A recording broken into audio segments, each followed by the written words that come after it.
Эфирда яңалыклар вакыты, студияда Лейсан Галиева исәнмесез. Бүгінгі шығарылышының төп темалары.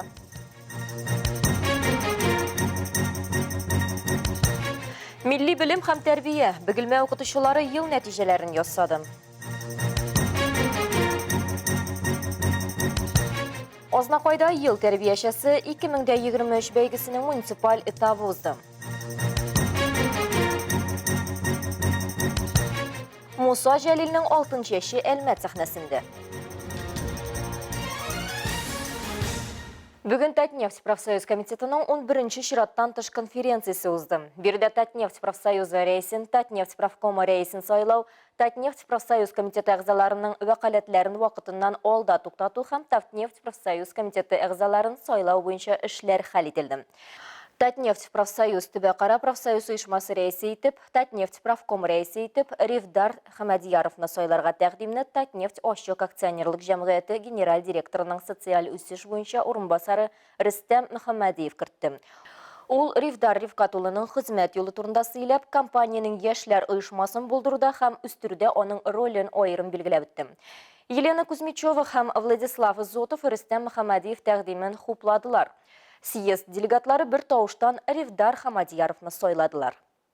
Я благодарен за доверие, оказанное мне.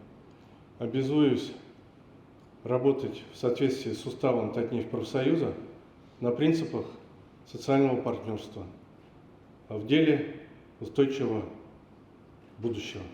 Спасибо. Башка темаларга. Бөгелмәдә Milli мәгариф һәм тәрбия нәтиҗәләре буенча татар теле һәм әдәбияты укытучылары семинары булып узды. Икелештән торган чарада укытучылар милли белем бирүнең төп үсеш векторларын билгеләде һәм милли мәдәниятләр һәм гореф-гадәтләр елына нәтиҗә ясады. Тегәлерәк Айгөл Шәрәфиева сөйләр. Семинар видео киңәшмә форматында уза. Бер яктан бөгелмәнең татар теле һәм әдәбияты укытучылары булса, икенче якта мәгарифне үстерү институты белгечләре. Киңәшмәнең төп темасы бер педагоглар бергәләп милли белем бирүнең төп үсеш векторларын ачыклый. Яңа уку елына яңа планнар кора. Без бүген татар теле һәм әдәбияты укытучыларының ассоциациясының рәисе Фаттахова Рузилә Фирдаусовнаның чыгышын тыңлап үттек һәм шулай ук Иродан безнең белән өлкән укытучы Әдилә Рөстәмовна да булды, Вагапова. Аларның чыгышлары бик эчтәлекле һәм файдалы булды. Видео киңәшмәдән соң котлауларга күчтеләр. Шул рәвешле педагоглар милли мәдәниятләр һәм гореф-гадәтләр елына нәтиҗә ясады. Икенче лицей директоры урынбасары Гөлнара Нигъмәтуллина мәгариф һәм фән министрлыгының телләрне, мәдәниятләрне, традицияларны саклау һәм үстерү өчен күкрәк билгесе белән бүләкләнде. Икенче лицейда милли һәм дәүләт телләрен өйрәнүгә төп көчебезне куябыз дип сөйли ул. Без татар теле дәресләрен алып бармыйбыз, тыштан тыш чараларда үткәрәбез. Аларның барысы да татар телен саклауга юнәлтелгән. Төрле бәйгеләрдә, олимпиадаларда, конференцияларда катнашабыз. Котлаулар концерт программасы белән бәйләнеп барды. Аны 14-нче Хади Ласы исемендәге татар гимназиясе укучылары, татар мәдәният үзәге артистлары белән берлектә оештырган. Айгөл Шәрәфиева, Зирак Сәйдкулов, Яңалыклар вакыты, Луч Әлмәт телекомпаниясе. Ознакайда ел тәрбиешесе 2023 бәйгесенең муниципаль этабы узды. Әлеге конкурс 3 көн дәвам итте һәм 2 номинациядә бәяләнде. Беренчесе ел тәрбиешесе, икенчесе татар теле тәрбиешесе. Шәһәрнең 14-нче Родничок балалар бакчасы базасында узган бәйге хакында тулырак Эльмира Шәрифуллина сюжетында.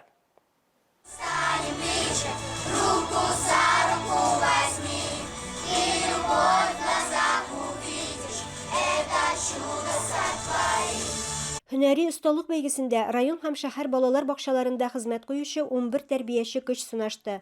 Муниципаль этап 3 сынаудан тора. Бәйгенең беренче этабы башланып китте. Аның шарты буенча катнашучылар балалар белән шөгыль күрсәтәләр. Һәм әлеге мизгелләрдә без беренче номер астында чыгыш ясаучы конкурсантны күзәтәбез.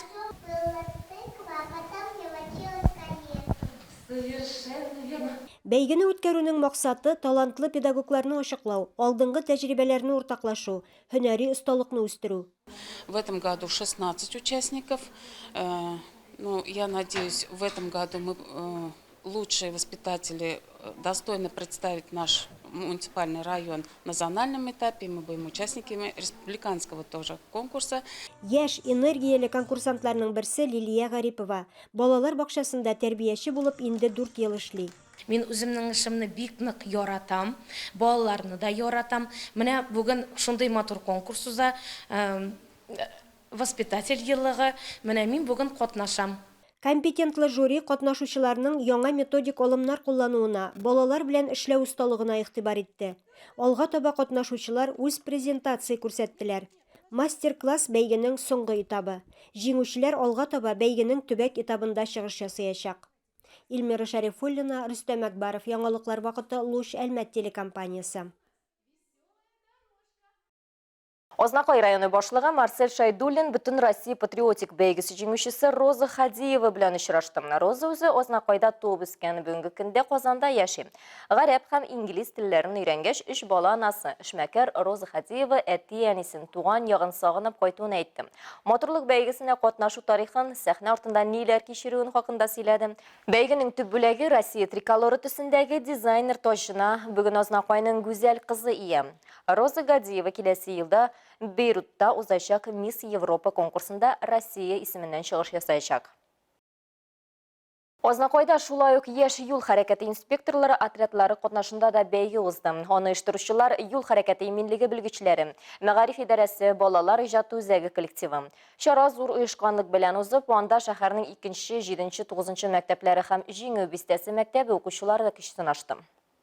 Яшь инспекторлар хәрәкәтен тагында популярлаштыру, киң җәмәгатьчелекне юл хәрәкәте иминлеген тәэмин итү проблемаларына җәлеп итү, юл транспорт һәлакәтләрен киметү һәм булдырмау максаты белән районда күп чаралар үткәрелә.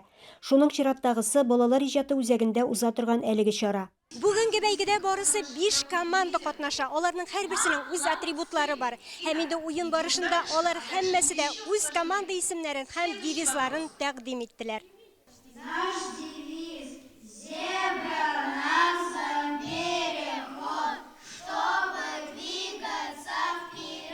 Монда зур җанлылык, активлык, бер-береңә ярдәм итү атмосферасы өстенлек итә.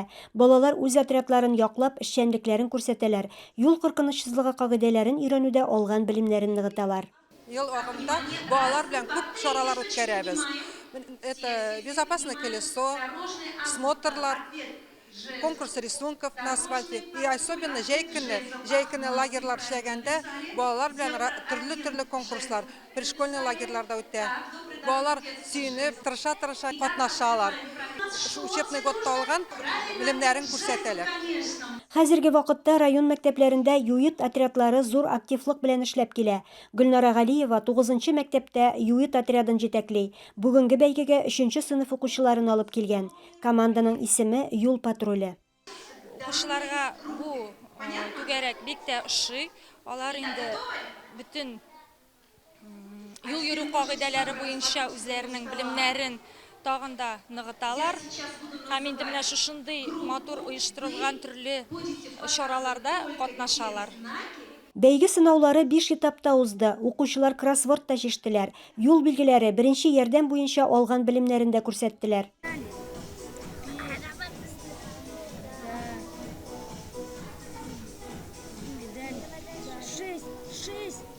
Юит бүгенге көндә үзенең әһәмиятен югалтмыйча эшләп килә, чөнки юл хәрәкәте транспорт чаралары көннән-көн арткан шартларда юл хәрәкәте иминлеге аеруча җитди мәсьәлә булып кала. Илмира Шәрифуллина, Рөстәм Әкбаров, Яңалыклар вакыты, Луч Әлмәт телекомпаниясе.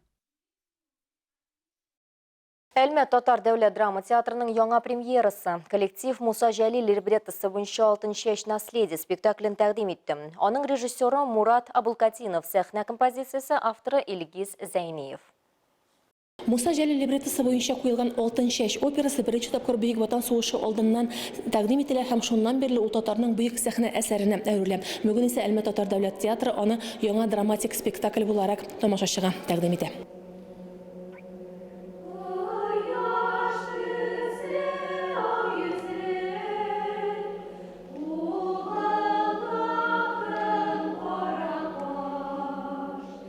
Баһадирлар, каһарманнар, көчсезләрне яклаучы ватан батырлары темасы үз актуальлеген гасырлар дәвамында да югалтмый. Монгол ханнарының Болгар иленә һөҗүмен тасвирлаган халык риwаятләренә нигезләнеп, Муса Җәлил язган либретто Нәҗип Җиһанов көе белән берлектә үлемсез операга әверелә. Бөек ватан сугышы башланган дәврдә аның сәхнәгә чыгып таралуына да шул сәбәпче булмады микән? Әлмәт Татар дәүләт театры сәхнәләштергән әсәр премьерасына килгән тамашачы тарафыннан тын да алмый кабул ителүе теманың бүген дә көн кадагында икәнлеген дәлилли.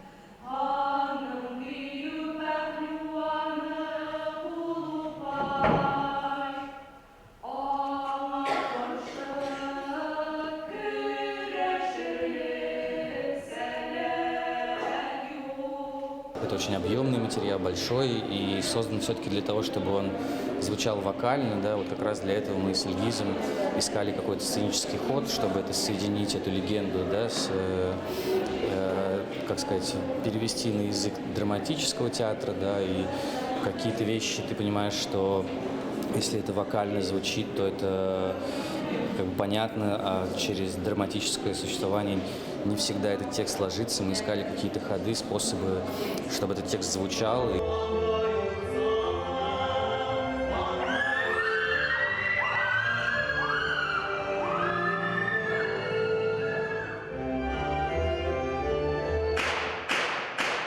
Мурат Абылкатинов белән бергә әсәрне сәхнәләштерүдә драматург Илгиз Зәйниев, рәссам София Шнырева, ут буенча рәссам Евгений Гансбург, саунд-дизайнер Симона Маркевич, пластика буенча режиссер Никита Беляков, композитор Лилия Исхакова, хормейстер Марат Ехиев эшли.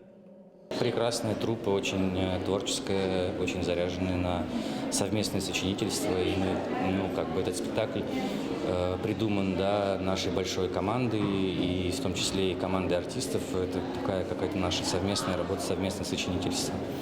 Спектакль барышында Тузгак ана һәм аның нәсел руы язмышы белән шагыйрь образында бирелгән Җәлил тарихы да параллель бара. Хәтта мәшһүр милләттәшебезнең эш бүлмәсендә аның Казандагы музей фатирындагыча әйтеп күрсәтеп, татар халкының каһарман улына Дон җырлана. Бер сүз белән әйткәндә, спектакльнең үз тамашачысы булырга тиеш. Моның өчен театр труппасы ярыйсы тырышкан.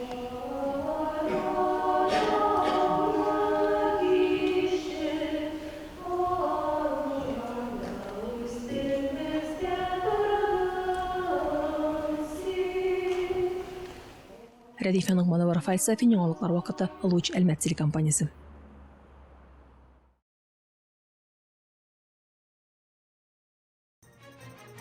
Бүгінге шулар иде, мен Ләйсән Галиева һәм монтаж операторы Динара Гайнутдинова сезнең белән сау булашабыз. Исән сау булыгыз.